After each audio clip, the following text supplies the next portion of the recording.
రీసెంట్గా central government regional ring రోడ్కి సంబంధించి నార్థన్ పార్ట్ యొక్క సంగారెడ్డి డిస్టిక్ మనకి గిర్మాపూర్ నుండి నల్గొండ డిస్టిక్ చౌటుప్పల్ వద్ద తంగడపల్లి వరకు దాదాపుగా 164 కిలోమీటర్ల డిస్టెన్స్ని కన్ఫర్మ్ చేస్తూ ఒక గజెట్ నోటిఫికేషన్ అయితే సెంట్రల్ గవర్నమెంట్ రిలీజ్ చేసింది. సో ఈ రీజనల్ రింగ్ రోడ్ని NH-161AA ఒక నెంబర్ని కేటాయిస్తూ ఈ రోడ్డుని కంప్లీట్ గ్రీన్ఫీల్డ్ రోడ్ కాకుండా ఒక బ్రౌన్ఫీల్డ్ రోడ్గా డిజైన్ చేస్తూ ఫ్యూచర్లో దీన్ని ఒక ఎక్స్ప్రెస్ వేగా డిజైన్ చేయాలని చెప్పి సెంట్రల్ గవర్నమెంట్ ఒక సర్క్యులర్ని అయితే జారీ చేసిందనమాట.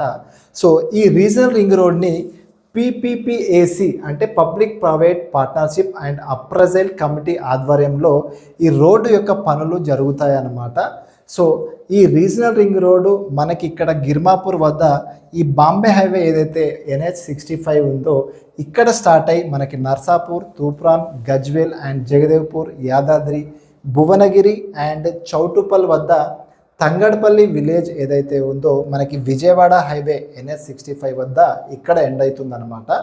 సో ఆల్రెడీ మనకి స్టేట్ గవర్నమెంట్ వచ్చేసి ఈ NH-65కి రోడ్డుకి ఇటువైపు ఒక 110 ఎకరాలు, ఇటువైపు ఒక 110 ఎకరాలు ల్యాండ్ అక్వైజిషన్ చేయడం జరిగింది. ఇక్కడ ఒక ఫ్యూచర్లో ఒక పెద్ద ఇంటర్చేంజ్ మనకి డంబెల్ ఆకారంలో ఒక పెద్ద ఇంటర్చేంజ్ అయితే రాబోతుంది.